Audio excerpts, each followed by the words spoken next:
Hello, everyone, and welcome to the HP Podcast, episode number 357. I'm Ben, and with me here today are the beautiful boys from the Northeast.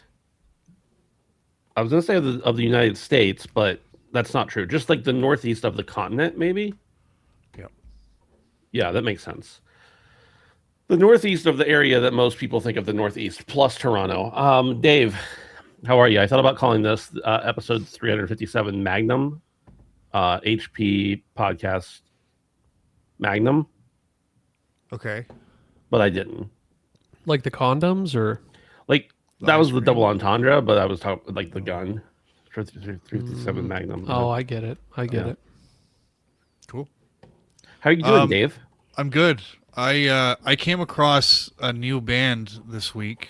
That is Just the other day. that is an accomplishment for a man as old as ourselves. I know because when I was a teenager, I was big on like scouring MySpace for bands nobody had heard of because that's when they're cool, you know. Right. And I was watching a YouTube video and an ad popped up of this band and it was just like their music video. And I think this is the first time I've watched an entire ad. And I didn't click it. I didn't want YouTube to get credit for it. Right. But I immediately searched up this band and it was one of those moments where like you hear a song from a band and they're like, that's really good. I need to go hear the rest. And you listen to everything that's available, and I'm like, this band, I love everything about this band. They're called Murder Mart. Okay. I think they're from Maine. And they're this like, if you haven't heard of them, I don't know how popular this band, and based on their Spotify views or listens, they didn't seem to be super popular, but like kind of like this weird mix between like grungy rock and electronic music. But then they have some songs where like they're kind of like 80s themes. Everything is really good vocals, and I just can't stop listening to them. And I listen to them, and I'm kind of like, I don't know if this music is made for sad people in high school, but that's okay because I'm really enjoying it. Yeah. But yeah, it was cool. I it's been a while since I found a new band that like I instantly loved. So Nice. Yeah. Dave, I don't know how to say this without insulting you, but are you poor? That you're watching YouTube ads? Like, I went to my parents for Thanksgiving, and we pulled up something on there, and there were like 14 ads in a 10-minute long video, and I was like, I already was thankful for YouTube Premium, and now I'm even more thankful. But at the same time, you wouldn't have found that band. So just to be clear, and I think you understand this, the ad was the band. Yeah, Yeah. So I guess that's how I you am know they're poor. not very big because they're still running Exactly. music videos as ads, which is YouTube directly tells you this is a bad idea. Yeah, but I mean, but it works it for works. discoverability, right? It works in this Yeah. case. So you know when you read the bus ads and it says this ad worked, this is an example of that. So, Yeah. but yeah, so that was kind of nice because I've been stuck in like my liked songs on Spotify for such a long time, and I barely even add anything new. So to find something new was kind of nice. Yeah, I think in the last 15 years, I've probably only added like under a dozen bands to like my rotation. Not that I haven't heard songs from other bands I liked, or maybe listened to something or enjoyed it when it was on the radio if I was somewhere where there was a radio playing. But like generally, as far as like adopted them into a band I like, very few since high school, Right. or even maybe early college. But Yeah. now, But Brandon, shout you're a out- little. ahead. Sorry, shout out to Murder Mart. I just want to say their name one more time. They're really cool. So check I was them out. looking. And- I looked them up real quick. They have like 5,500 subscribers on YouTube, which is not very much. They have like under 1,000 followers on Instagram. All the metrics are pretty low, but one of their music videos, most of their music videos have like 120 views. right. It Was Fun live has 435,000. That's the one I saw. So So it's the algorithm has picked it up. nice. Hey, it worked for them. Hopefully, they're able to make it big. Yeah. Brandon, you're a little bit different than me in that, like, I don't follow a lot of new music, and I know you listen to a lot of old music as well. But you also like you pretty regularly find a new band that you like. Yeah. And that's kind of new for me. I would say that I was much more like you are a year or two ago. but I've made it my mission to constantly be listening to new things. And in fact, I just got my Spotify Wrapped, and my most listened to band this year was a band that I discovered this year. Nice. Who was it? So it's a band called Saturdays at Your Place. Oh yeah, you told me about them. Yeah, their EP Always Cloudy is so fucking good. I have it on vinyl. And front to back is absolute gold. Absolute gold. It's like pop Midwest emo a little bit. So a little bit whiny, but much more poppy than traditional Midwest emo. Yeah. Maybe like a little bit of math rock vibes mixed in there a little bit too. So, yeah, it's great, man. I try and find new music all the time. And this year it's been a lot of like emo, Midwest emo. It's been like cyclical. And I have gotten back into a lot of death metal as well. Yeah. Metal is it's always in the rotation for me. Yeah. But I'm very much I like music of all types. Really, actually, all types at this point. There was a period in my life where I would be like, I like everything except for, these genres. And now I'm just like, I don't like everything within every genre, but I like something from every genre. Right. Yeah, I was like pretty hard stuck in rap for like 4 or 5 years. And not like I'm not saying that in a bad way. Like I enjoyed the time, but I feel like for a long time prior to the past couple of years, I was like very deeply into that genre. And I'm kind of glad things have kind of mixed up a little bit. Still a deep love for hip hop. But Derek O points out YouTube Premium includes YouTube Music, also a good way to find bands. Derek, it's interesting you bring that up. For years, I was, an Apple Music guy, and then for at different points, like when Spotify would offer a great promo or something, I'll try out Spotify for a little while, but I'd always go back to Apple Music. And then I got YouTube Premium, and I was like, I might as well try YouTube Music just to see what it's like. And I have never searched for a song on YouTube Music that I did not find. Everything is there. So I ended up canceling all my other music subscriptions, and I only use YouTube Music now. Now it gets a little wonky because I do have YouTube Premium, and part of that is because so there's you can have different profiles, and they all fall under that YouTube Premium. I let my kids use one of my channels so that they don't get hit with ads and stuff, because you never know what's going to be on ads, and they use it for school a little bit and all that kind of stuff. But when I got my YouTube Wrapped or whatever it was this year, it was full of things that I have never heard of and didn't. So it doesn't, that the algorithm doesn't know what to do with me. But I usually watch things on my Ben's Hands, this channel that we're podcasting on, and it's the truest algorithm to me, which maybe that's a good thing. Maybe it's not. Maybe I should be exposed to more things my children like, I guess. yeah, something, now that you said this, I said it, now you said it. Something that I love is these companies and these services that we use, these yearly reviews I found to be awesome. My Spotify review, I look forward to it every year. Last year's was really weak. People bitched about it. This year's insane amount of information. I think they took the feedback, and this year's was 10 out of 10. Something I'm greatly looking forward to. I believe it's happening in about a week. I think at the kickoff of the winter sale is my Steam Wrapped. Yeah. I am because this year, unlike other years where I've bounced back and forth, I barely have played anything on either one of my consoles, and I've sunk so much time into my PC this year, into Steam specifically. I am so excited to see the metrics. Yeah. The statistical stuff is fascinating to me. So we host the audio version of this podcast on a service called Megaphone, and Megaphone, I don't know, a year or two ago got bought by Spotify. They're really, in the last few years have been really creeping into the podcast space. And now, of course, that's integrated with Spotify itself, but they did a Spotify Wrapped for creators. And when I clicked on let's see what the HP podcast has done, it said why are you still doing this? Why don't you just give up? No one's listening anymore. So, I mean, take that for what you Jesus Christ. It didn't actually say that, but I think it only reports. It only reports Spotify. It only reports the Spotify metrics. Right. So it's not representative, because our lowest audience is definitely on Spotify, because everyone has an iPhone. And it doesn't even include like I said, Megaphone, which is where our RSS feed is hosted, goes out to everything. So like the majority of our stuff is through not even iTunes or Spotify or anything like that. It's through like third-party apps because most people hate most of the like Apple Podcast and Right. It's through like Spotify for Overcast or podcasts. something like that. Overcast is like number 1 or 2 actually. Yeah, Overcast is great. Probably because for years I was just like promoting the heck out of them. So like people who listen to us also naturally just went to the one that we were talking about the most. But well, this is the HP podcast. It's a show all about Spotify Wrapped. Apparently, I was curious talking about those Wrapped things. Not to dive back into that for a minute, but I remember there being an Xbox one last year.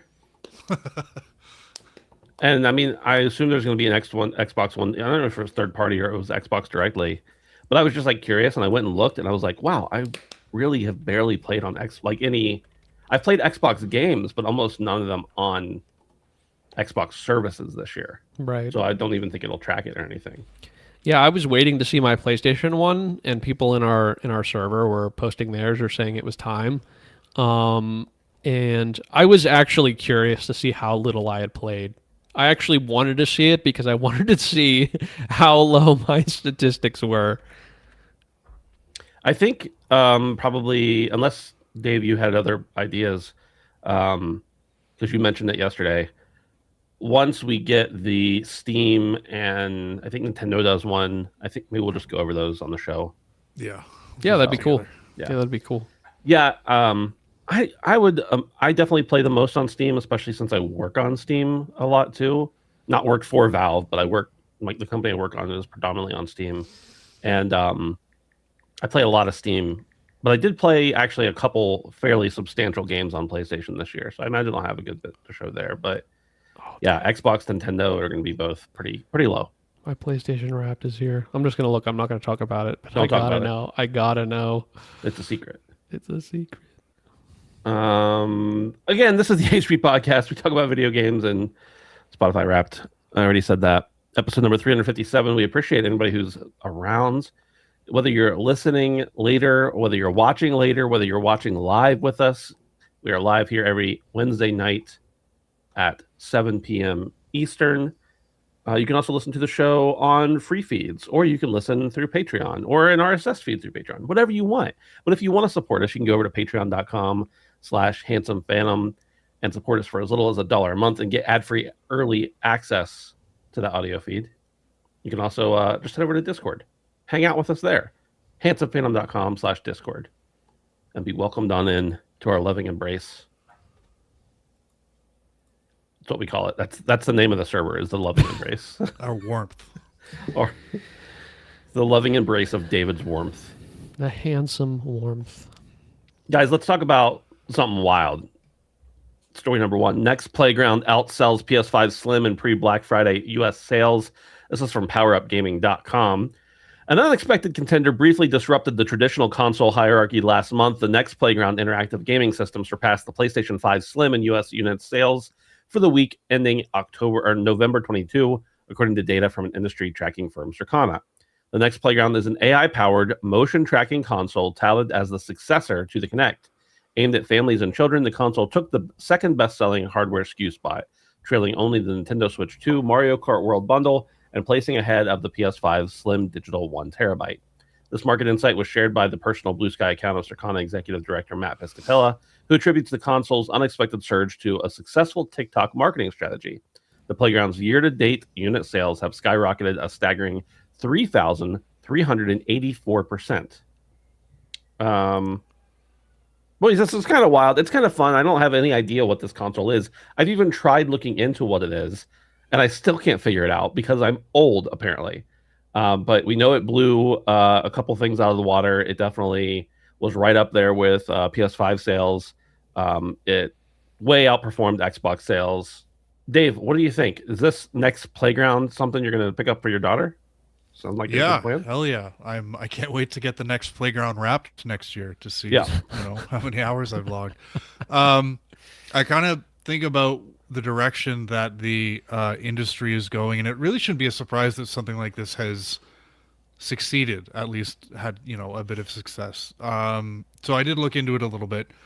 $320. It's marketed for, or it's marketed as the active playground for kids and families. So it's got mass appeal right there.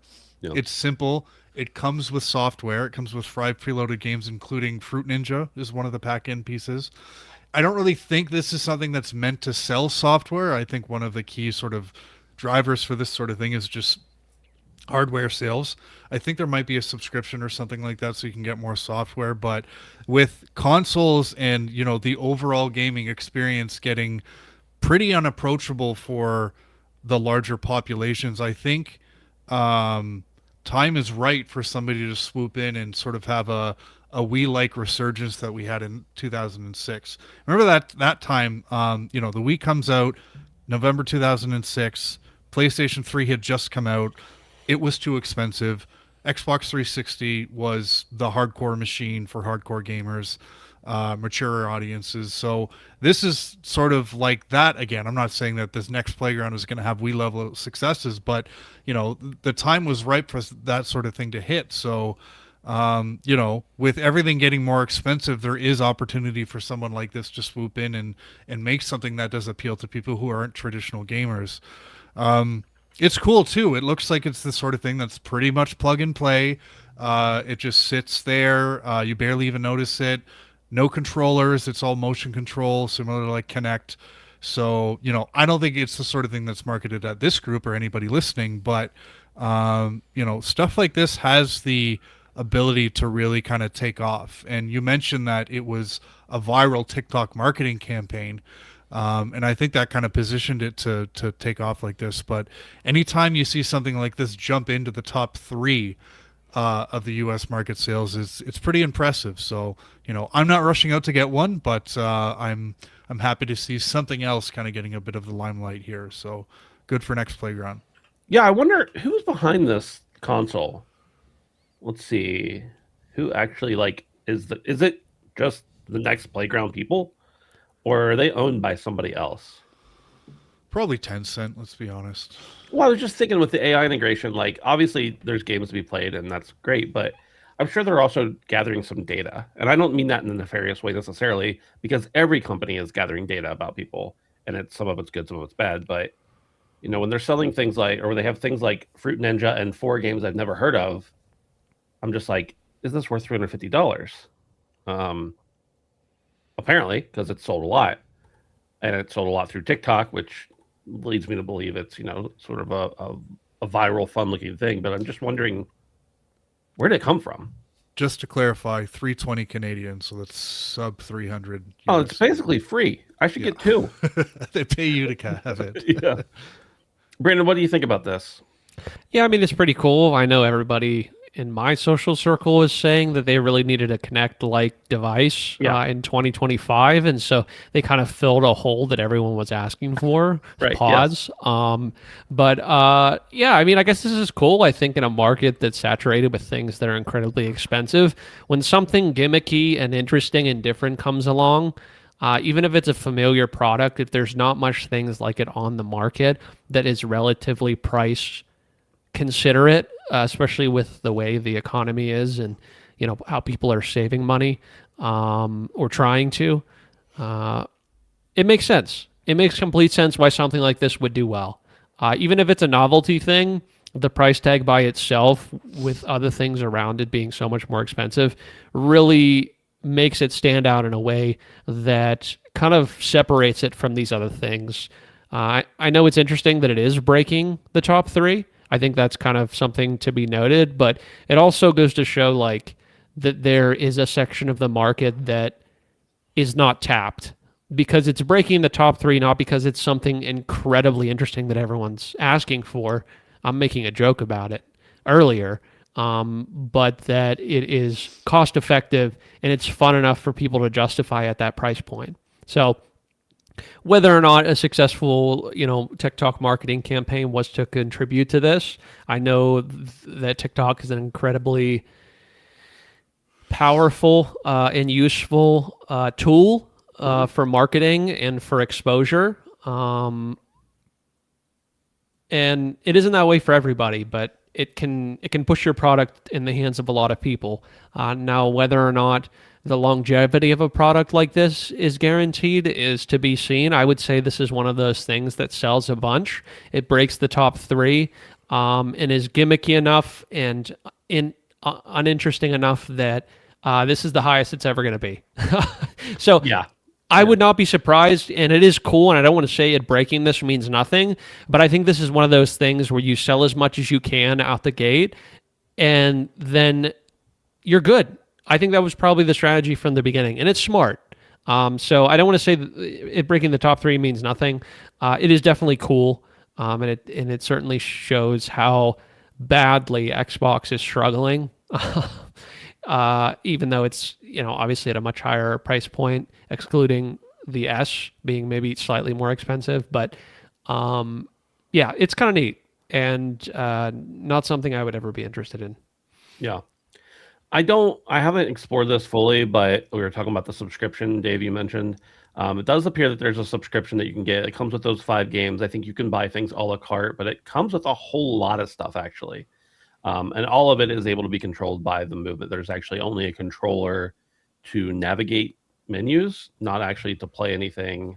It's like a remote control rather than a controller, I suppose. But I don't know. I'm just looking through the scrolling thing here, and it's probably easily 50 games. And I think that the price point is like $80 for the year, and you get access to all of them. Or you can probably just buy them, I would imagine, as well. So $90 for a 12-month pass. So definitely something cool. Like Brandon mentioned, I doubt that this is probably not going to be a recurring month after month, maybe a couple months, but not month after month growth. But like, it's a cool little thing. And I think I'm all about stuff like this, as long as you're not like infringing on rights, whether that's for people or patents or anything like that. And you can bring games to a new, like the Wii opened up so many people to gaming. Right, just think about the Wii alone and how many people it opened up to gaming and made them realize, like, oh, this is fun. I can bowl, and then those people moved on to buy other consoles and get into gaming more. Like this is, who knows what can come from people being able to experience games because it's a fun, kitschy thing, and then maybe they get into it more as a hobby or even a career. So I don't know. It's pretty cool. I do think it's interesting that it is in all these stores. I'd never heard of it. It sold a bunch online. I'd never heard of it. It wasn't until it broke this, and it wouldn't surprise me. First, I was thinking, like, why did they even report numbers? And it was, if I had to guess, they were probably reporting numbers in hopes of more publicity. If I really had to guess, because I don't have a need for this thing.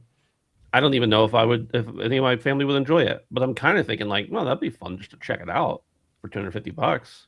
I'm not going to, but like the thought crossed my mind for a moment. So something cool. Yeah, the price point's huge, to be honest with you. Yeah. I do think that there is a story to be told around its sales performance relative to other things. Specifically, all the headlines we were seeing was how bad of a November/Black Friday time period that Xbox was having. I think there is a story to be told there, but I also think that like them not being in any major stores, or we know Sam's Club and Costco. I think I did see some in Walmart when I was in there one day. That definitely had something to do with it, but it's an interesting landscape right now. Yeah, for sure. Let's talk about, well, this one's a doozy. Netflix, or maybe somebody else, acquiring WB Games. And Dave, the article you sent is good, but it's a few days dated now because this. So that's why I put so the maybe in, because Yeah. this was before the Paramount thing happened. So Right. Carry on, dickhead. No, I was saying, like, I'm letting you know why I'm not using that article to talk about it, because news moves so fast. Shut up, Dave. I'm just going to break this down a little bit. There's been a whole long story of WB trying to sell and a bidding war that was ensuing, etc., prior to December 5th. But we're going to start at December 5th because that's when the headlines that we care about actually started rolling. I don't care about all the other stuff, the bidding wars and everything that happened before that. Basically, on December 5th, Netflix was purported to have won the bidding war to buy WB, and that includes not only all of its studios, all of its IP, its streaming, HBO, video game studios, etc. It includes all of that. The deal was going to be valued at $82.7 billion, and shares were going to be around $28. The interesting thing that happened a couple days later is Paramount came in with a hostile bid where they're going to try to appeal directly to the shareholders, which eventually Netflix would have had to appeal to the shareholders. They have to vote still, but they usually take the recommendation of the largest shareholders, which would be Netflix executives. And so now Paramount is attempting to buy it for a higher price, a higher share price. So they're considering that a hostile bid. All that to say, one way or another, Warner Brothers Discovery, it includes Discovery and everything like that. Warner Brothers Discovery and all of the subsequent stuff that goes along with it is going to get sold to somebody at some point. Whether that ends up being Paramount, whether that ends up being Netflix, whether it ends up being, who knows, where this could all shake out. But the thing that affects this show most accurately, or most importantly, is the gaming division. Now, Netflix has said, we don't really care about the gaming division. We actually don't ascribe any value to it, which maybe is a good thing, maybe is a bad thing. I don't know. We can discuss that. But I just want to get you guys' entire thought process on WB Games, whether it's Netflix or whether it's Paramount or whether it's, I don't know, the guy who invented OxyClean. Whoever buys it, it'll probably change some things, and get what you think. Brandon, let's go to you first. I know you love big acquisitions. Yeah, I mean, it's like the doctor being like, "Oh, you don't have cancer, but you have AIDS." You know, I don't like, know if it is. you know, so like both are bad, and they're definitely life-changing things. Man, it just sucks either way because Warner Brother has been the bad guy for a long time. They just seem to be a shady and inconsistent company that is tone deaf to all things and probably should have sold off their video game IP and just stuck to every other form of media. But the potential of Netflix coming in, we know specifically if Netflix does come in that they've recently tanked a bunch of game studios, completely tanked them. And as someone who is in the video game space, and that's what this podcast is about, that concerns me a little bit for the future of Warner Brothers games. Because not only have they struggled in the past, but moving forward, if this ends up being the way the acquisition goes, it's not looking good for WB Games. And there's a lot of absolutely insane IP behind WB. You think of, obviously, you know, all of the Batman games. You think of Arkham Knight. You think of Mortal Kombat, and the list goes on. And you know, these IPs are kind of in limbo, especially if Netflix is kind of already saying prior to an acquisition at all that that's not something they're really too interested in. So I don't necessarily think that Paramount would be much better, considering that they're not really in that space whatsoever to begin with. Maybe that was kind of the play from their side, was to try and diversify and get more revenue streams kind of underneath their wing. So, I mean, yeah, either way, this is a bit strange, and I don't think this is going to be good for WB either way. But honestly, they were on a bad path to begin with. So my best hope for them is that somehow this pulls through being good. I don't really have a good feeling about it, but they were already on a sharp downward spiral, and they have been consistently for a long time. And so by some miracle, I'm just hoping that this acquisition does something for them, but I'm not even too confident of that. Dave, I would like to see, since Netflix has already said, let's say Netflix wins out on the bidding war and it goes that direction. They've already said, like, we don't really consider their games part of this, like a meaningful factor, I think is some of the wording that was used. It'd be really nice if Netflix wants to retain the rights to make movies and anime or whatever about video games that WB owns or IPs, whatever, that's fine. But I would love to see them just farm it out to somebody competent, because Netflix, I mean, it's a big job, but has not proven yet that they are um, great at operating in the video game space. What do you think? Yeah, I agree. And I contrary to Brandon's point of view on this, I thought the future for WB was pretty bright. And the reason I say that is because I think it was earlier this year in an earnings call or something, WB Games stated that due to the failures of, I think it's primarily Suicide Squad that prompted this, but I would imagine, yeah. and there was the fighting game, multiverses, stuff like that. They were choosing to refocus on their core IP, which was Batman, Portkey stuff from Harry Potter, Lord of the Rings, I think, and Mortal Kombat. Those four. I thought, if I don't think Lord of the Rings falls in there, but no, maybe it was Game of Thrones or something, but Game of Thrones for sure. Yeah. Lord of the Rings, other people have the rights to, yeah. So when I heard that, I kind of thought, okay, I think that's a good direction to go. I think WB really has something special with the Hogwarts Legacy stuff. And, we've seen some heater Batman games come out over the past 10 years. So, I mean, in the hands of the right studios, that's some really good IP. Now, the other thing is, WB Games owns the rights to a number of other IP that haven't necessarily, moved over into video games in the last decade or so. But in the hands of Netflix or Paramount or wherever it ends up, I just hope that they let that strategy play out for a little bit, because I think that focus with those IP would be something that could really pay dividends for not just WB or their new parent company, but just us as gamers. So I just hope, whoever acquires them doesn't look at all the stuff they can make cool video games for and just kind of blow their brains out.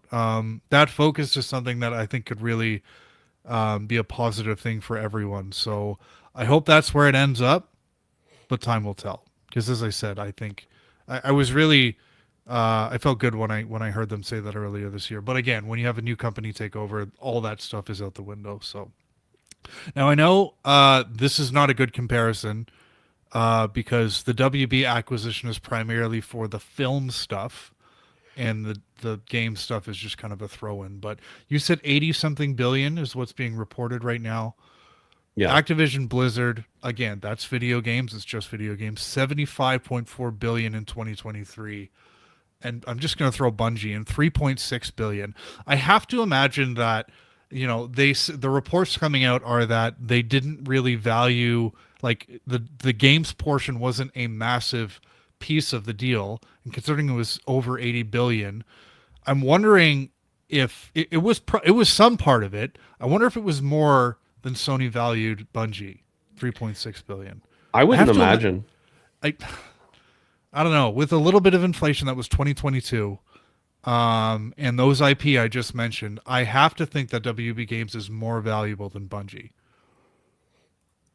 We'll never know, but I just thought those comparisons were kind of interesting. Yeah, I agree with you. I think that if you think about, well, let's just look at HBO Max. I'm just going to use that as an example. They have 128 million, that's a lot, subscribers at about, let's call it $15 a month. I think it's more like 18 now, but some people are on a lower plan, whatever. That's $1.9 billion a month. Can that be even accurate? Did I do that math correctly? So like that alone, that subscriber base alone is a lot of money. Then you're talking about all the box office stuff. You're talking about all the IP. The gaming studios they have, most of the games they've done recently would not exist without the IP. So like their IP is the valuable thing. The games that have come out have been based on IP, and some have done well, some have not. But they wouldn't be anything if it weren't for the IP that Warner Brothers owns. I think Warner Brothers' big strength is in its streaming tech. It's the HBO name. It's the Warner Brothers names. And it's all the, I mean, like, so much IP through the years. Let me just see if I can find a quick list here. It doesn't matter that much, but let's see here. Proposed acquisition would transfer Warner Brothers Discovery's film, gaming, and television studio operations, including Warner Brothers Motion Picture Group, including Warner Brothers Pictures, Warner Brothers Pictures Animation, New Line Cinema, Warner Brothers Television, Cartoon Network, Hanna-Barbera, Home Entertainment, DC Studios, Warner Brothers Games, covers HBO and HBO Max, Harry Potter, Game of Thrones, Lord of the Rings, Dune, Wizard of Oz, Mad Max, Willy Wonka, The Matrix, Austin Powers, like so much stuff that they hold the rights to at the moment for future development. So do I think that there is any value to Warner Brothers Games studio, like to the games division? Yes. Is it anywhere near a fraction, like a large fraction or even a small fraction of the entire thing? I doubt it's in the multiple percents. I'm extrapolating. I have no idea for real, right? Like I'm just guessing based on the IP, and I know how valuable IP is, especially successful IP. But I think I understand what they're saying. But the concerning thing is they're saying it. We don't care about the games part, basically, is what they're saying. So that's rough. One Zone Grief says Warner Brothers Games don't own the IP though. Warner Brothers Games is kind of the way to. Yeah, I mean, Warner Brothers Games is its own company, but they're able to use the IP of Warner Brothers because they're owned by the parent company. I think. Radix says Stranger Things guy in the next Mortal Kombat. Steve. Steve. Is it Steve or is it Vecna? I just assume Vecna. Pretty sure he's talking about Vecna, but we'll never know because I'm not going to read anything else in chat. That was the perfect comment. So. So yeah, I don't know if it's good or bad. I mean, I think you're right, Dave. I think we had some good potential, but there's a good chance that outside of one or two franchises, I probably, I may not have played anything further from them, especially like in the DC line of stuff, because it just wasn't panning out well until they came up with something really great or something like that. Wait, does Warner Brothers own DC entirely? They do. It's a subsidiary. That's huge too. I mean, that IP within DC is huge. Oh man, I like Netflix. I mean, billion-dollar companies, you can't love any of them too much, right? But like they're never out for the consumer. I prefer this over Tencent. That's fair, yeah. But I was just thinking about how gross it would feel to have Netflix own Batman. Yeah. Even though I like Netflix. And on that note, I know this is a video game podcast, but I feel like with Superman and the Batman, Warner Bros. Had some pretty good things going with two of my favorite superheroes. So I hope Netflix or Paramount doesn't screw that up. How do you feel, Dave, about Superwoman girl? Supergirl? Is it Supergirl or Superwoman? I think it's Supergirl. Okay. I think it's Wonderful Ma'am. Millie Alcock's ma'am. new character that she is going to be playing. How do you feel about that? I mean, she just had a brief cameo, but if she gets like TV shows and stuff, I don't care about that. I just want the movies. Well, they just put out a poster for the new movie. It is a movie. Okay, good. Yeah. I'll watch it. Maybe Me my too. daughter will like it, and we can share that together. That'd be awesome. Yeah. I'm getting way off track here, but I understand why they had to do it because of the time jump. But I really wish that she could have continued on the Game of Thrones spinoff that I can't remember the name of right now. House of Dragons? House of Dragon. I thought she was great on there. Have we beaten this subject to death yet? Fuck this subject. Let's go to one that we almost never talk about, Call of Duty. I feel bad putting this in for Brandon, but It's okay. it felt noteworthy. I don't know. It's okay. Salt the wound. Yeah. GameSpot.com It's good news. Is it? reports Call of Duty will no longer do back-to-back Black Ops or Modern Warfare games. Boys, when I got this email directly from Mr. Activision the other day, it was just like one of their consumer emails that went out. It was out to everybody. I was shocked. You call him Mister. I just call him John Activision. That's just what I call him. Well, we're in a formal setting right now. Okay. Yeah. That's just John to Is me. this formal? John Activision. Well, we have an audience, therefore we must be formal. It says Activision is making a major strategic shift with the Call of Duty series that will affect it for years to come. Following the less than stellar response to Black Ops 7, the franchise will no longer get back-to-back entries in the same sub-series. This applies not only to Black Ops, but also to Modern Warfare. Quote, we will no longer do back-to-back releases of Modern Warfare or Black Ops games, Activision said in the official announcement.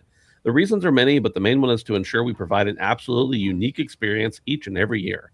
Alongside this announcement, Activision promised meaningful, not incremental innovation for the series' future. It didn't specify exactly what this would mean, instead stressing it would share more when the time is right.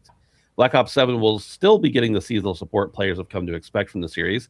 However, and Activision said it won't rest until Black Ops 7 earns its place as one of the best Black Ops games we've ever made. That's easier said than done, but more people are going to have the chance to try it out very soon. Starting next week, the multiplayer and zombies mode will be available via a free trial, which will coincide with the double XP weekend. Call of Duty Black Ops 7 has certainly fought an uphill battle thus far. On our sister site Metacritic, the PC version sits at a 67. This makes it one of the lowest scoring games in the entire series. Brandon, we're going to go to you first, of course, being the Call of Duty veteran. But one, I don't know if back-to-back Black Ops was the biggest problem here. And I also like how they're like, you know what, just to get more people in, we're going to do a free weekend, which they have done historically for the last 15 years for every Call of Duty game that has ever come out. About a month after release, they do a free weekend with a double XP. Kind of wild that they would like try to make us forget that. I don't know. Anyway, what are your thoughts here? Yeah, I mean, they're just grasping at straws. Honestly, this is so sad because they so clearly do not understand what the problem is. I think this is a wonderful half-assed attempt at trying to regain any sort of bad will that has been earned. And I don't believe them. That's the biggest thing of all of this is how many times have they said something and then not done it? It happens so frequently. Like, do you remember when we weren't going to get a yearly Call of Duty for that 1 year? And then guess what we got? We got a half-baked Raven Studio game that was supposed to be like a 1.5 release for the next game. I don't believe them. The only thing they care about is getting that $70 game to be purchased every year. Don't believe a word they say, no matter how promising what they're saying might sound. All they care about is draining as much money as they humanly can from your bank account. I do not believe a word they say. I think the entire series is overdone and people are just sick of it. I think that's part of the problem too, is it's reached a fatigue. And delivering a meaningful Call of Duty experience from year to year, I don't really think they understand what they're saying because the Call of Duty cycle in the past 5 years since they've, maybe longer than that at this point, all of the studios have had an extra year to work on these games. They don't understand what they're saying and how to execute it. They're just saying things because they want you to buy their game. That's what it is. That's what it is. And there's no way for them to turn around Black Ops 7. I think the idea of them having a iterative jump every 2 years and then working off the same platform for the next game was a good idea in theory because it would give the second years in the iterative jump, the ability to, one, perfect the formula, and two, give them more time and take some of the legwork that the previous years, kind of learned. But they didn't even do that, and they didn't even save money doing it. They are tone deaf. They don't understand what we want. And I will say it again, I don't believe a fucking word they say. That's it. Brandon, you said don't believe what they say even if it sounds good, but my position on this is not that this sounds good. It's that they're thinking if their thinking actually is, the reason this game isn't doing well is because people don't want back-to-back. When I saw this announcement at first, I read the first part. It said, we will no longer do back-to-back releases. And I thought, hallelujah, they're going to skip a year in between the next release. They're going to spread them out a little bit. They're not going to drown us with more Call of Duty anymore. And then I saw, no, they didn't say not year back to back. They just said not back to back in the same series. But do you think the back to back of Black Ops 2 years in a row is really the problem, because I don't think people are tired of Black Ops. They just don't want lackluster Black Ops. No, and I guess that's what I'm saying is they, in their mind, they've positioned this as a good statement that will win will, but it's not. It's fundamentally not the problem. And I guess that's what's even more insulting. It's like when someone says "don't get offended" and then says the most offensive thing they could possibly say to you. That's exactly what this is. Is Like when I said earlier, Dave, I don't want to offend you, but are you poor? No, but like that's the thing is like I don't want to offend you, and Ben's like clearly this is going to go over well, but it's like it never would have went over well. Right. It never would have. But the reason that they think this is a good thing to say is actually showcasing the entire problem with the whole thing. They don't fucking get it. They've lost the plot. They've made too much money off of nothing for years, and they're completely out of their mind. They no longer understand what the person wants. They see the wallet and they want to take it. That's all they know. That is all they know. In every facet of their game leads to your wallet. That's how these games are made. Not with passion, not with creativity. And I don't want to belittle every person that has ever worked on it, but it's a systemic problem that even when you are inside this system, even if you have good intentions, even if you have passion for what you do, even if you care about your art form, working inside of this system that is so thoroughly corrupted and pointing in one direction, regardless of how much passion you as the individual have or drive, it will never shine through. Yeah, Brendan, I just want to expand on something you said there. The people who work on Call of Duty, the people who actually make Call of Duty, are some of the most talented developers in existence, in my opinion, because Call of Duty works. This year, Dustin and I booted up Call of Duty because we received codes for it, and we booted up Call of Duty. Then the moment it released, like the servers opened up, that game worked. Like instantly, we're able to get into matches. Instantly, we're able to add each other in game. The game didn't have any major bugs. I'm sure there are issues, that they have to patch eventually and some balancing stuff like that. But like the games just work. They always work, and they're always at least some modicum of fun, right? Like they're good developers, but it's more about the direction and the dollars and cents people stepping in. And I understand their business, but I just wanted to elaborate on what you're saying. The developers of these games deserve zero hate. Because they're talented individuals, I would say, in their craft. Dave, what do you think? I know you're maybe the next biggest Call of Duty fan in the world, next to Brandon, but that was sarcasm, heavily, by the way. Yeah, I mean, I suspected that after Vanguard, Activision had a franchise reset penciled in for 2026. So that was 5 years ago, and I think the last 4 games were intentionally, I don't know if phoned in is the appropriate term, but I do think that their development cycles were concurrent in that they were basically one big game that was developed at once and released over 2 years. I have nothing to prove this, but I just think based on the evidence that we've seen, Activision can come out and say, well, we made a conscious design decision to release these games concurrently from the same series, but I honestly think that this was the plan, and from a timing perspective, I think it's going to work out pretty well, except for the GTA thing. So it's going to be interesting to see what we actually get next year, because I think they are going to attempt to hit a home run. Whether they've retained enough goodwill to actually keep people around remains to be seen. But even through the worst years, I think what Activision keeps with Call of Duty is their core. And they get angry and they throw the game down, and they make YouTube videos and bitch about everything, but they always come screaming back every year. So, but everybody has their limits. So will they come back next year? I guess the ball is kind of in Activision's court there. But yeah, I wonder, like, conspiracy theory territory here. See, yeah, if Activision had gone in a different direction, and let's say 2026 was their next Modern Warfare 2019, that was kind of a big reset year for them. What could have they done? Like would another World War II game sprinkled in between Modern Warfare 2 and 3, or Black Ops after Black Ops 6, could that have helped? maybe, especially when Battlefield 2042 last year was kind of floundering.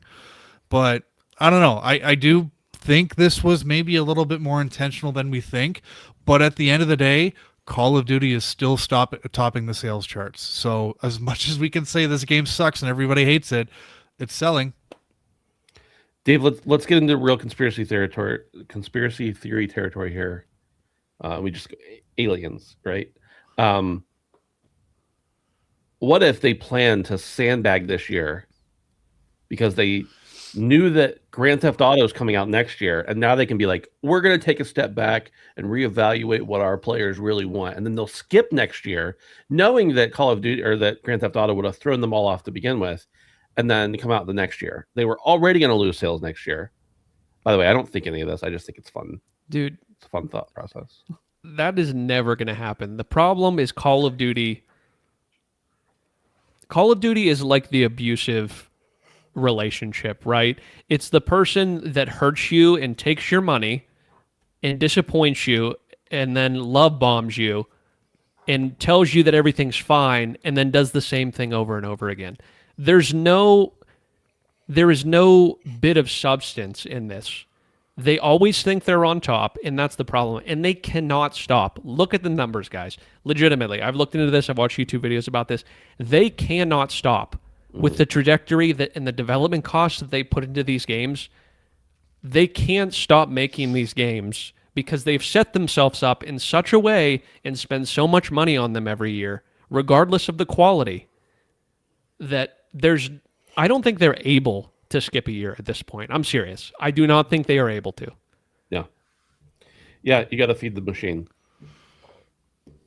You know, the one game that I think Rockstar I wouldn't say fear, but I think Rockstar would pick any date to launch GTA 6 on. And the one game I think they would probably want to avoid is Call of Duty. Yeah. I think there is space for both of them. And Brandon's right. I think they have to release a game every year. That's the monster they've created. Yeah.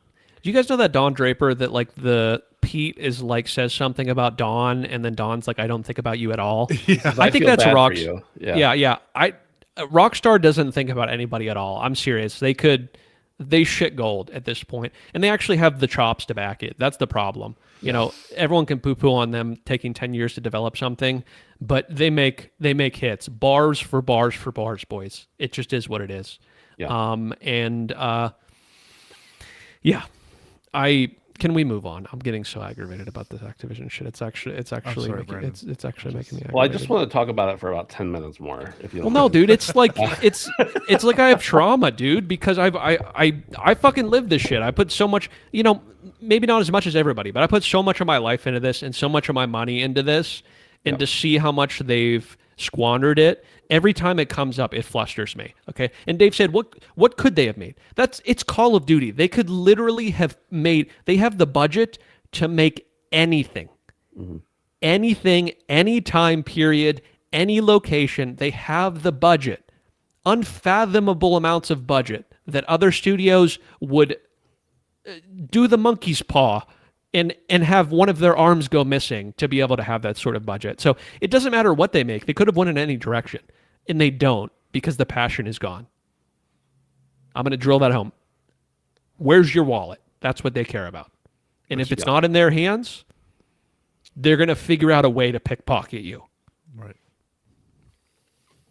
You're not going to try it, though? Didn't you hear what Ben said? It's an excellent game because it works on day one. I'm sorry, Ben. It's sad that's know exactly the bar. What you mean. Yeah. That's the bar, is if your game works on day one, it's excellent. A game as intricate as Call of Duty, like there's a lot of people logging in on day one, I get it, but it's also kind of sad, Yeah. Yeah, that's what I said, but you knew what I meant. Guys, this game worked when I booted it up. Can you believe it? I paid $70 for it, and I was able to invite my friend. Holy shit. I mean, I didn't pay anything for it, to be very transparent, but I know most people did. I think that's the only reason either one of you played it. There is that is the only reason that either one of us played it, yeah. There is an itch that only Call of Duty scratches, though. And that is a testament to what the developers do. And There you is, but could like sometimes use that itch is in a ointments for really that. ugly space, and you Yeah. don't want to know about. You don't want to think Yeah. about it. You know. Yeah, and sometimes you need antibiotics to get rid of itches, so Yeah.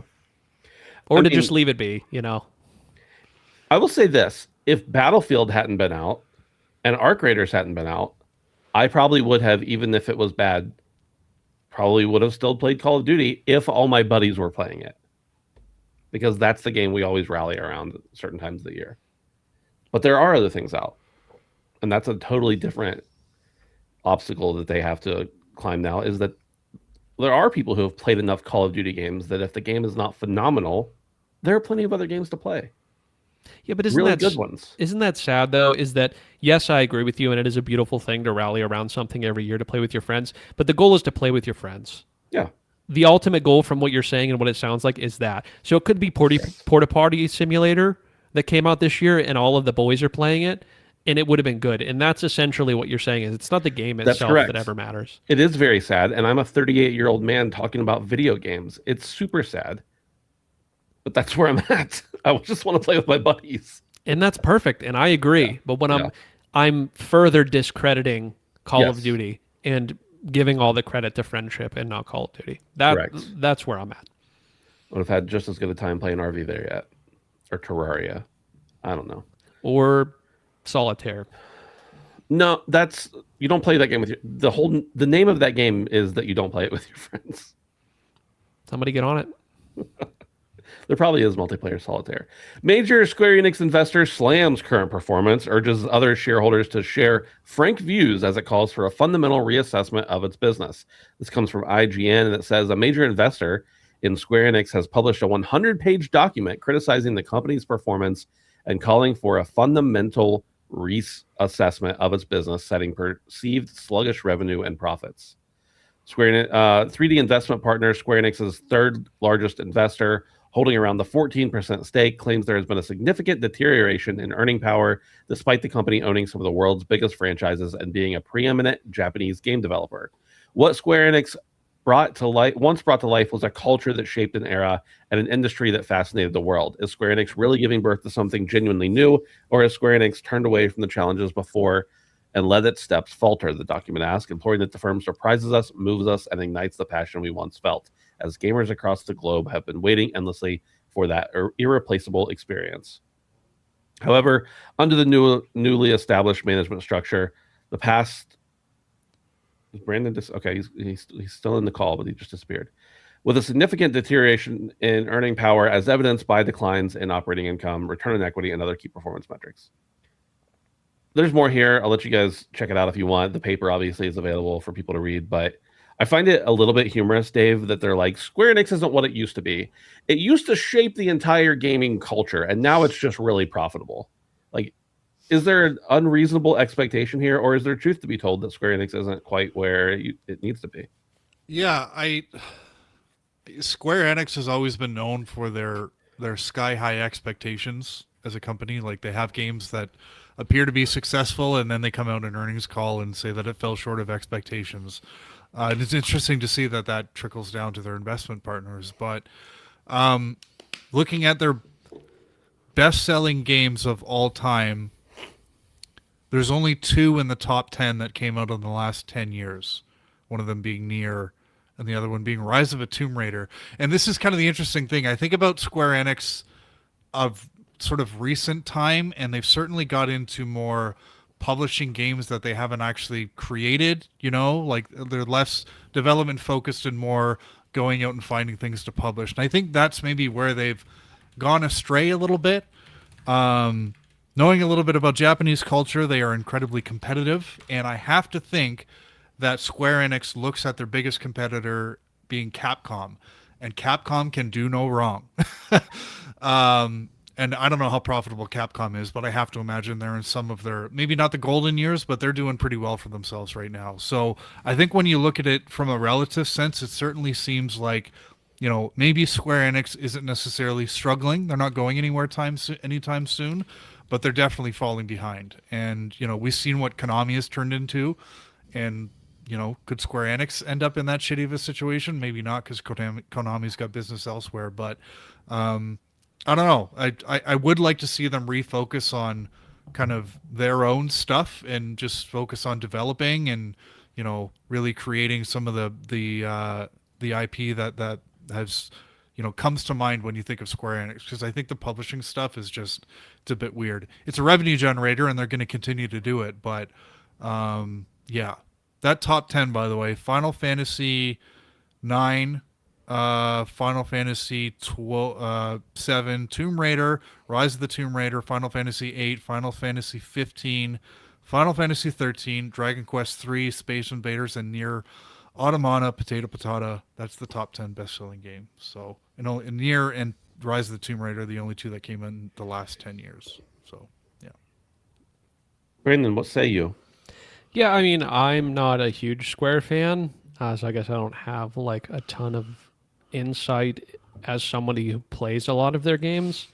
But I know that they do have other diverse ways of making money as well. Like Square has other ways. They also are involved in manga as well. I don't know how much of a revenue generation that is for them, but yeah, I don't know. I feel Think like about just the merch from all their IP.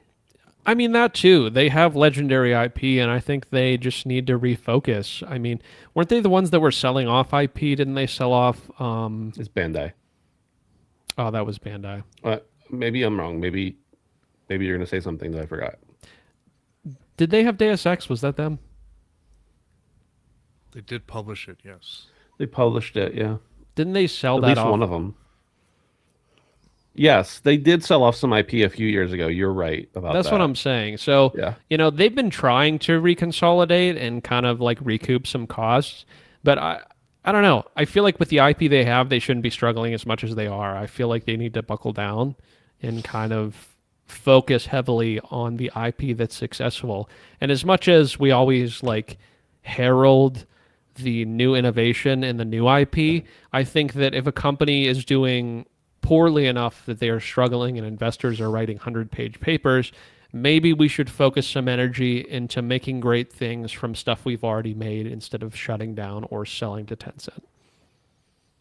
Yeah, I don't disagree with that entirely. I think they ultimately are still a business, so when it does come to selling off things that aren't profitable or aren't making them, making the actual movement in their books, then it makes sense so that they can support the things that are doing well better, and at least they're not just hoarding it away and not doing anything with it at all. Nobody would do Um, that. yeah, nobody would do that. Although actually Square is doing that with some of their properties, now that I think about it. But I am pretty passionate about Square Enix. I mean, there are two IP that I can remember liking from a very young age, and that is Spider-Man and Final Fantasy. And those are like things that have maintained relevance in my life for the last nearly 40 years. So like I am pretty passionate about it, but I also just I guess I'm not expecting them to just come up with like some revolutionary new thing that no one's ever thought of before again. They paved the way for so much of what's out there that I'm like, just keep putting out great games. I haven't played anything from Square that I didn't enjoy in the last decade, at least. Not to say they haven't put out anything, I just haven't played it. I know that, and some of the games they've published that they didn't actually make, I have not necessarily been a big fan of. But I'm but I am cognizant of the fact that they're not doing what they once did. And yeah, maybe their revenue isn't looking as great, but I do think that, like, I know the underlying point, but just the way that this article leads into the investors letter being like they used to be on top and create culture around like and influence stuff. I'm like, yeah, I don't really know that they can do that again. I don't know that anybody can do that again. Like there are very few new ideas out there, for better or for worse. So my answer is a non-answer. I don't really have an opinion on this. Just to note that they've got an investor with a big chunk of the company that's not real happy right now, and that is not a good thing. Hopefully they can recover. Hopefully their next few games will be big wins for them. I wish there was it made a little more sense when they come out and say this didn't meet expectations when a game sells better than everything else came out that year. But I digress. Boys, I think that's pretty much all the news. Shall we talk about what we've been playing? Yeah, let's do it. I'll go first. No. Please. Okay. No, you're just going to be like, I've been playing Ark. It's really good. Still love That's it. exactly why I should don't- go first, I don't because have I anything have else to nothing say. interesting There's to say. so much more you can say about Ark Raiders. I will say a little bit more. Just let me go first. So I've been playing Arc Raiders. There's not much interesting to say. What about you guys? No, I'm playing Arc Raiders. I finished the expedition. I really, after talking to Ben last week, I realized that I could do it, and I thankfully achieved it in 1 week's time. I had been hoarding a lot of things, so it made it significantly easier, but I did finish the expedition, and I am What is ready. the expedition, Brandon? The expedition is essentially a voluntary wipe system. A lot of extraction shooters have wipes periodically to kind of keep the loot pools in a certain area, or within a certain threshold. But there's an optional wipe system, and I'll lose everything I have. Essentially, there are benefits to it. I'll get cosmetics. I'll get a bigger stash space. I'll get some points towards my perk tree. But I had run out of things to do. I just finished all of the challenges. I have over 100 hours in the game, and I was looking for something else. And so to find out that I had enough time to do the expedition before the wipe happened was great. And I finished it, and I'm very pleased. So now I'm just grinding, because in order to determine how much, or I'm sorry, how many perk points you get, they take your entire stash value, everything you have in your chest, and the money that you have. And for every million that you have, including your stash and your money in pocket, you get 1 point. So I just passed the 2 million threshold. It can go up to 5 million total for 5 points. So I'm at about 2.2 right now. Had a really, really profitable day this morning. I played for about an hour and a half or 2 hours. Made about 200K, which is pretty good. So would love to reach the 3 million mark to get 3 points. It's going to be pushing it, but we'll see. Yeah, I'm right there with you, Brandon. I'm also planning on doing the expedition, the optional reset, optional wipe, whatever, mostly because I want to. But I'm also in a position where I finished all of the story missions. I'm sure there will be more with a new update or something like that, especially since they're introducing a new map condition, I think, next week, and that it's going to be cold, and probably a new map within a couple months. I think it's pretty cool the way they're doing it, and that it's very optional. I know that many people lose their drive to continue playing a game when there's a mandatory universal wipe. So that's cool that there's an option and that you're rewarded for doing it and you're not punished for not doing it. Because that is a big complaint of wipes, is that, well, there's no payoff, and in this there is. I think that most of the conversation around the expedition is whiny and irritating, and that people are like, oh, you only get this much if you only... Shut up, it's optional. You don't have to do it. And if you do it, you benefit one way or another. You either get cosmetics and some like increased stash space, or you get extra skill points, which make a world of difference in your actual moment-to-moment gameplay. So I think it's a really cool mechanic that they're doing, and the way that they're doing it. As you, I'm still having fun playing, whether I'm just going in and looting, whether I'm fighting AI, whether I'm fighting other players, whether I'm just goofing around. I'm still having a blast. And I'm excited for what's to come with this game. I think that as long as they can get some of the... We haven't been affected by this too much, but I know that the larger community has. As long as they can get some of the map hacking and hacking in general and walls and stuff like that sorted out relatively quickly, I think this game will maintain a large portion of its player base for a long time to come. I have a feeling that this game far exceeded, maybe not their dreams, but their expectations. It's become much bigger than they thought.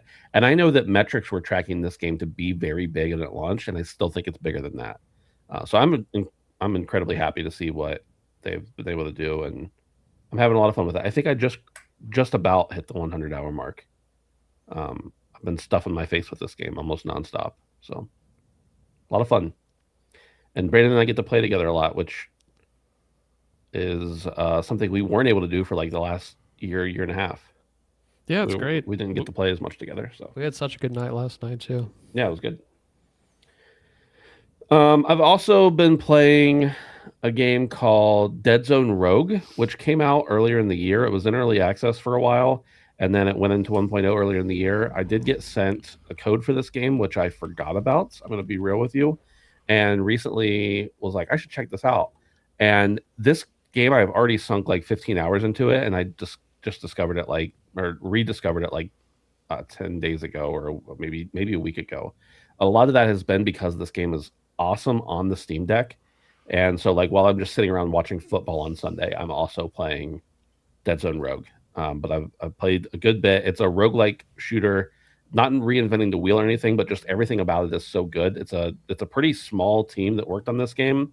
But basically, you're going in, you're fighting aliens, you're progressing to the next area. Between every room you get to, there is a chance to either upgrade a perk or a stat or a gun or something like that.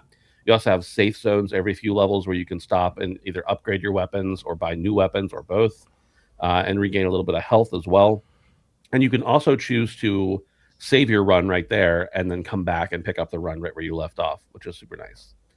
There's like a horde mode, which is pretty cool. I've only gotten to like level 29 or 30. It gets pretty brutal, and that's on like an easier difficulty. So it gets pretty brutal, but every challenge, every mission, every wave you do, you get different like permanent unlocks and rewards, hence the roguelike portion of it. So this game is awesome. It's only, I think it's 20-ish bucks, something like that. Again, I didn't pay for it, so like I can't strictly speak to how I feel about the value, but this is a game that if I had to buy it all over again for some reason, I would, because it's very fun. I beat the whole story. There's more coming. It's not in early access anymore, but they are going to be doing updates. And it is really great. The story is actually pretty decent.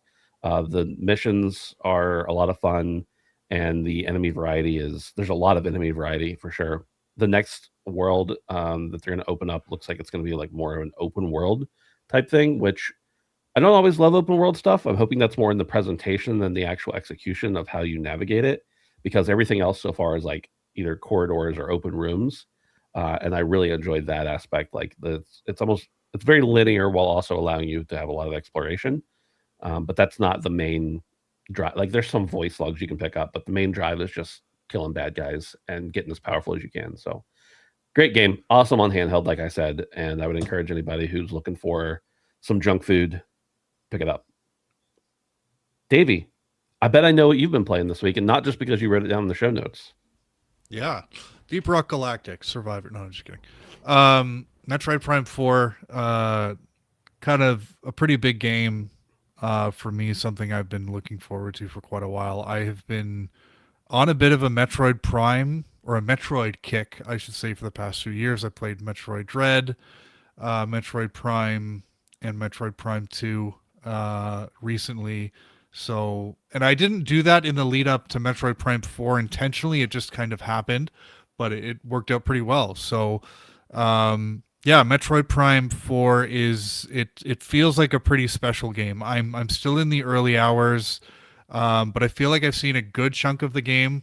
The way any Metroid Prime game works is, you move from dungeon to dungeon or temple to temple, and you generally come back and you kind of gradually open up all of the different secrets. So I've been to 4 or 5 different areas, and this game has an excellent opening couple of hours. The first area that you enter is called Fury Green, and I think it's designed intentionally as a nostalgic callback to the first biome from Metroid Prime 1.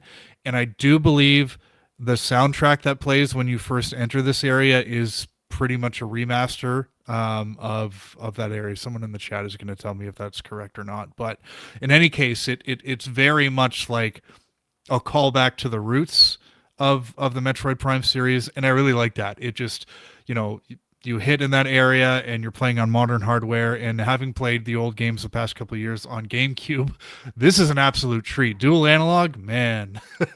Big difference in playing on the GameCube controller, which I love. But yeah, it just feels quintessentially Metroid Prime. I think the big twist with this game, I don't even want to call it a twist, but it's kind of a twist on the abilities, because the abilities in any Metroid Prime game are pretty much the same. You get like your your morph ball ability, and then you get morph ball bombs, and then you get mega bombs, your missiles, and then it just kind of keeps building there. It's pretty much the same arsenal from game to game, but the spin in this game are the psychic abilities. So you have the ability to kind of manipulate little balls of energy from a distance, and these are used in a number of not world-breaking ways, but still interesting and fun ways in the early hours of the game.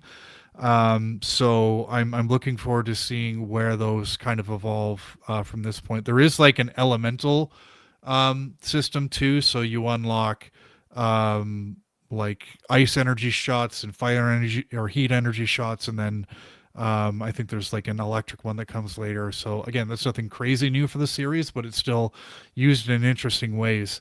The first two areas though that you kind of go to are like awesome. So I mentioned Fury Green, which is very, very nostalgic. The second area might be one of my favorite areas in any Metroid Prime game. It's called the Volt Forge. It's like a lightning based temple, I guess you can call it. And you kind of progress through the area first, and all of the power is off. So it's kind of like this derelict ancient mech factory that's dedicated to building like the motorcycles in the game. So you kind of go through this whole area and all the power is off, everything's dead, everything's kind of lifeless, but it's super eerie and vibey, just like what Metroid Prime has always been so good at, is sort of that feeling of isolation. And then you get to sort of like the end of this temple and you power everything up, and then you proceed back through the temple in typical backtracking fashion, but it's like a whole new area.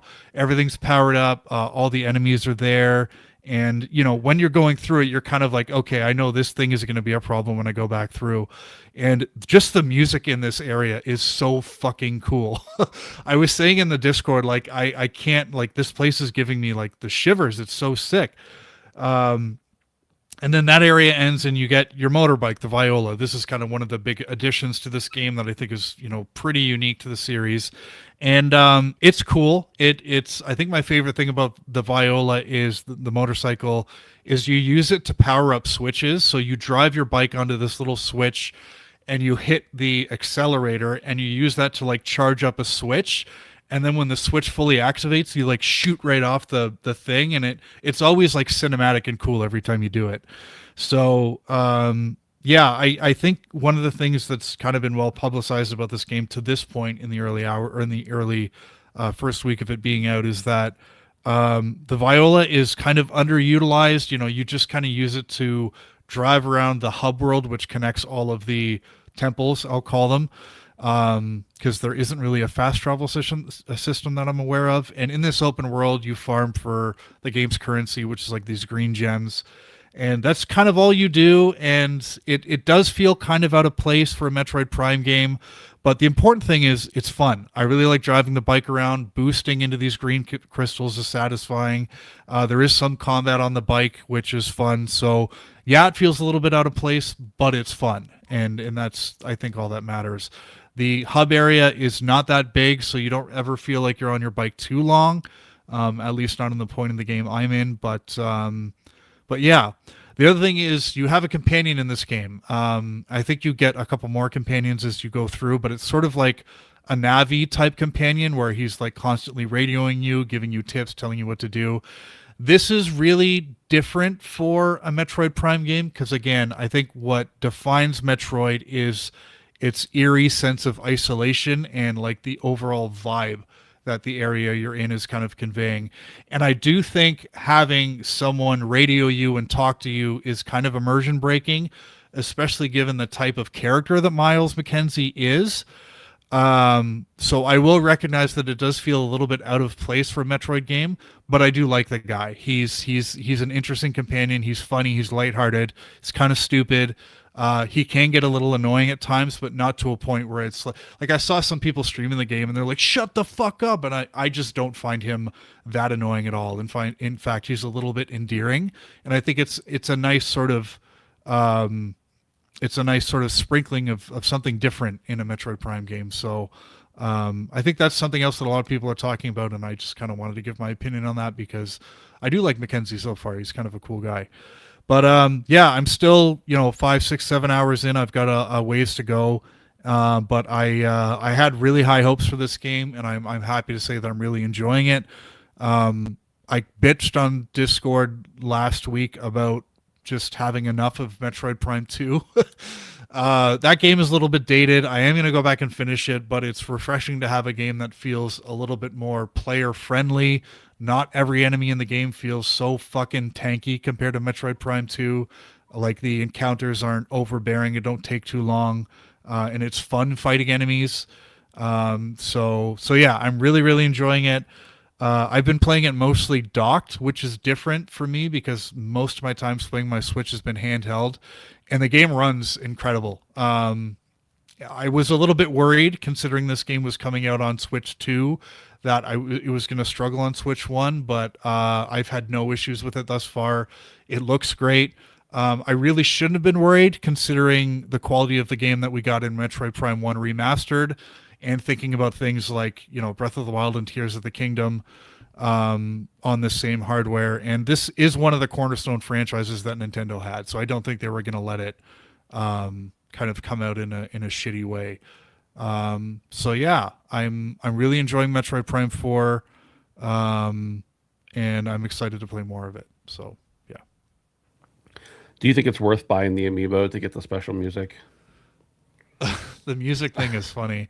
I almost bought the amiibo because I was seeing that it was selling out pretty quick, and when I went to my local GameStop to pick up my copy, it was still there. And I think Samus in her suit, that I think they call the psychic suit, it's like purple, red, and black or whatever, looks fucking awesome. So I really wanted to get it. I didn't end up doing it though, but yeah.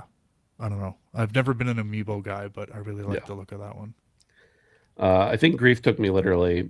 He says, just beat the game for the music. Yeah, but then you're done with the game, but you're not going to experience it in the game. Come on. Buy the amiibo. Get the cool music when you're riding through the desert or whatever. That's heavy sarcasm for me, by the way. Thanks, Dave. I appreciate it. I have an interest in playing this game, but not a strong enough interest to go out and get it right now while I'm playing a lot of other stuff. I've been a Metroid fan, but never like I like the games when I play them. I don't sit around and wait for the game and be like anticipating it. So I'm sure it's solid, and I'm sure I'll check it out at some point, one way or another. Boys, that's all we got for the show. I appreciate it as always, everybody joining us. Thank you very much. 357 episodes of the show. That's a long time. And long time more. I don't know what I was trying to say there, but it didn't come out correctly. All right. Thanks everybody for listening. Don't forget, you can join us on Patreon at patreon.com/handsomephantom, as well as hang out with us on Discord, handsomephantom.com/Discord.